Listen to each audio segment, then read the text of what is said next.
Hey guys, what's going on? Xin chào các bạn. I am in Hamburg, Germany, one of the most beautiful cities in Germany, I would say.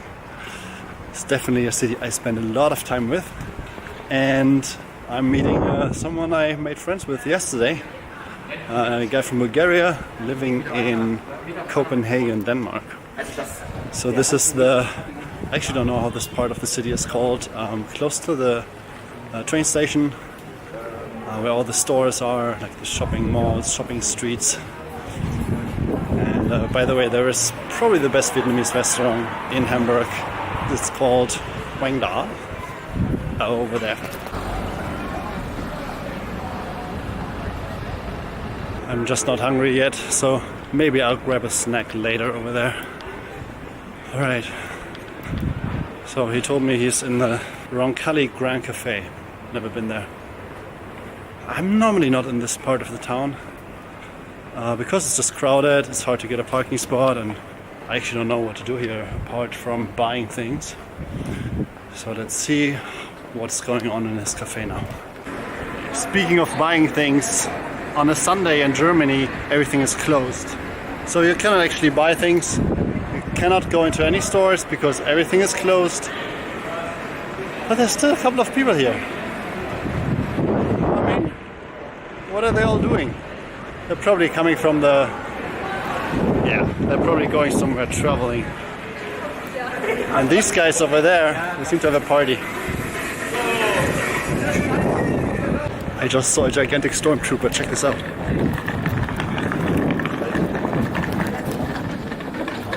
And these are the guys who cannot aim. It's pretty cool.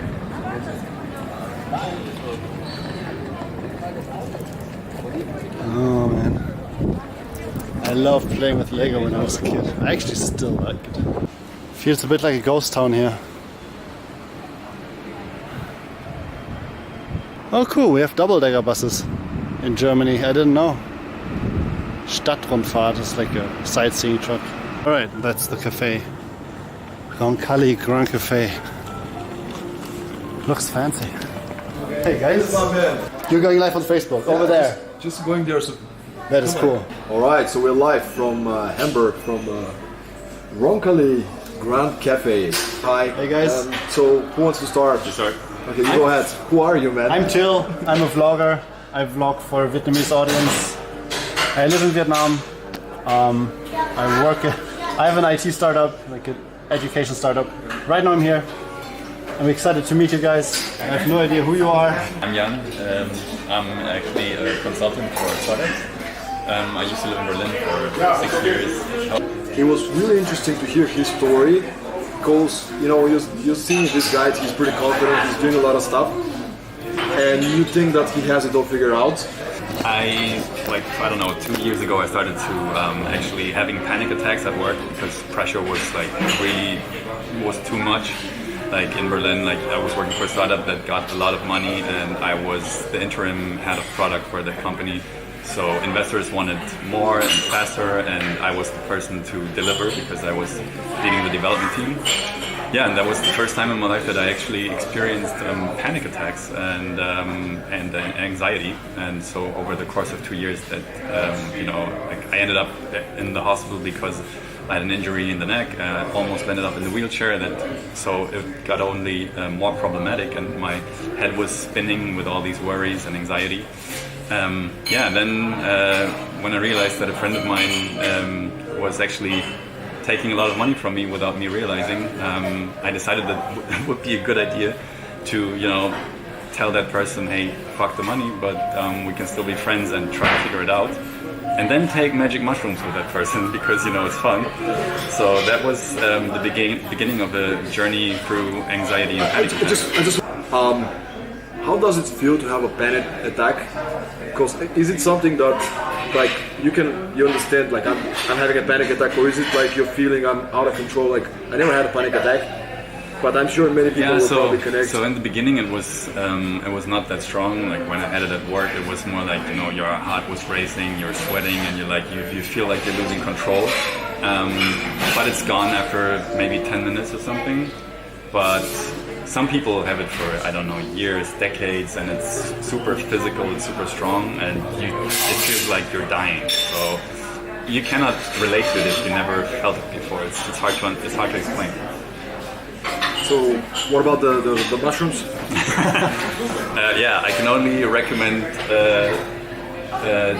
doing that, but only with like a professional person on the side that can guide you through the experience. But I mean, in the end, I'm super thankful it happened because like the mushrooms opened up a part of me that was closed down. My emotions were closed down, and I never felt them. So they actually were the key to my personal growth journey.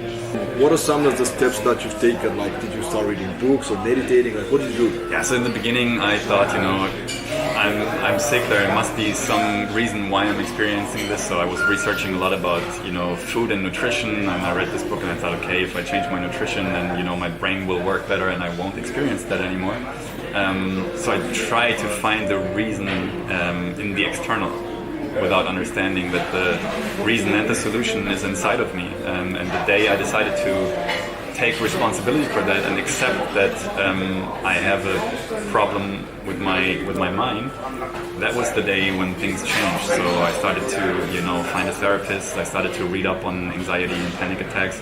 But there was a time before that where I didn't accept my new reality. And that's something that I would like to share with everyone. If you are in that position, then yeah, just accept your new reality and try to move forward and try to do the things that will, you know, get you on a journey to get better. Yeah. What do you think about that? Not putting you on spot, right? But just I never really had struggles with my mental health. I never normally meditate. I did a 10-day Vipassana meditation retreat. I went through that without any problems, so I think I'm good. How did that work for you? I also did the Vipassana. The 10 days? It was easy. It was 10 days I really enjoyed, not needing to talk, not being able to talk. And after the first 3 days, the world calmed down, and I could, like, what I got rid of was kind of the anxiety of failing in my business. That was the good part. Everybody has that, and there's still something left, but most of it went after these 10 days. So tell me more about I actually don't know what you do, but tell me more about what do you do? What is your story? Okay, my story in quick is I'm a computer scientist. I studied 5 years in Germany, computer science, and at the same time I had a company where we would develop software products for other people. And upon graduation, I had this crisis of meaning where I didn't know if I would actually, if I'm meant to be in an office in Germany. And then I had this diploma, and then I thought, oh, what am I going to do now? And then we closed the company, and I went to Asia. And that was 5 years ago. What do you mean? You just got a ticket, or what? I just got a one-way ticket to Bangkok. Yeah, I needed to build something more meaningful. I was trying to find the next step, and that took some time because I had to learn marketing. So I started a marketing agency, tried to learn as much as I could in 4 years.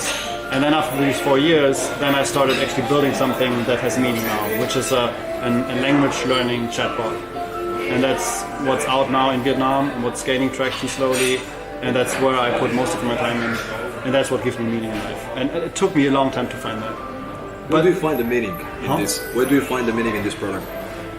Because living in Vietnam, I know that most people try to learn English, but are mediocre at best. Because it's still hard. It's disconnected from our sound system. We have a lot of things to share with the Asian world. The Asian world has a lot of things to share with us. And there needs to be a connection. Right? And I want to help the people make that connection. A friend of mine, Nick, I don't know if you're watching, Nick, but I love that you gave me this perspective once. Is I was going through a breakup with a girl, and I'm like, I know it's going to be some not so pleasant time, you know. And he's like, dude, you're a freaking dreamer. You have really high goals and dreams, and all the pain you go through is the investment. It's the price that you want to pay if you want to live this life. So think about it. Every time you're feeling down, you're feeling in pain, you're feeling emotionally kind of crushed, this is your upfront payment for the dream that you're going to live. It is just part of the process. No, you probably won't reach the goal, but the thing is, how much are you gonna grow as a character through this process? So in the end, it's important to understand that your thoughts and your emotions, or maybe your thoughts are, it's not you. You know, you can disconnect from your thoughts and see it as something that is happening to you. But your emotions are actually an important part of yourself that telling you that, or at least the negative emotions, that something's not right. So, you know, most people, when they experience strong negative emotions, they rather pop a pill and get over with it than, you know, just accepting these feelings and trying to understand what's behind these feelings. You know, so to me, anxiety and panic attacks are a pure life force. It's life force that is telling me, dude, you're going into the wrong direction and I don't want you to be there. Anxiety, I mean, it's a strong negative emotion, and when you feel it, it's not pleasant, at least. But when you try to get behind that feeling and try to ask yourself, like, what is it that this feeling wants to tell me? Your subconscious is always giving you images of what is not like it should be, and you're always able to learn something from it. And when you're able to steer your life in a new direction, take decisions, maybe get a new apartment, get a new job, quit that relationship that's toxic to you, there's always something that is causing these emotions. So I think it's more about getting in touch with yourself and listening to your inner voice. And when this whole shit happened, I just moved back in with my parents because I felt so shitty I couldn't do anything anymore. But that was the worst thing to do, because yes, I felt safe for a little while, but I was also dependent on them. So what about you? How do you deal with the negative self-talk? I don't have that so much anymore. Okay. And the reason for this is, I think, because I found something I want to work for. And then now I'm breaking down the steps towards that goal. And every time I make a step, it's easier. For example, if I want to be healthy, if I want to die healthy, let's say, that's one of my goals, right? I love it, man. Late and healthy. I just got to go to the gym 3 times a week. That's it. It's not more complicated than that. So I would just go one day in that week, and then a second day, and then a third day, and then it's done. If I want to get this product better, I just need to put in time. So for example, if I'm developing the software, I just sit down and I just develop, and I don't judge how much I can get done. I just put in the action. So people confuse the effect and the action. They want to have the result, they want to have the effect, like being rich, like having a product, like having a big, strong body. But what actually is more important, they should focus on what are they doing, like the action in front of it. I mean, I'm actually curious to hear, what do you guys think in terms of, some people say you need to see things from the positive point of view, and some other people say you have to be realistic. Where do you think is the balance? I think being realistic is also being negative, because you are always looking at reality from a perspective of your experience, of your own past, and you never can, you don't know what's happening tomorrow. Maybe tomorrow is Third World War, maybe tomorrow Trump's getting shot, I don't know, but we cannot foresee the future. And why would I be pessimistic about the future if I can also be positive about my future? It's pretty simple. If I can choose between positive or neutral, I choose positive. Exactly. Because it feels better. I love these guys. They're so funny and so insightful. Alright, back to the car and then to the park where some friends meet. So before I visit my friends in the park, I will get some food from the Turkish imbiss, from the Turkish, what is that, restaurant. And I have my plastic box so we don't waste too much trash. That's what proper Germans do. So this is the first kebab guy in Hamburg, 1983. That's cool. It actually looks really good. So this is around, what is that, 420 euros? It's like $5, 100,000 down. That's not bad. But he will become a new subscriber. What's your name? Dennis. Dennis? Yes, man. So Dennis is gonna subscribe to KEENtry. Of course. Dennis gets me some salad. Peppers? Yes. Oh yeah. And can I have some cheese as well? Oh yeah, perfect. You got it. Nice. It's so nice here. Germans are really friendly. wurde der aber auch still.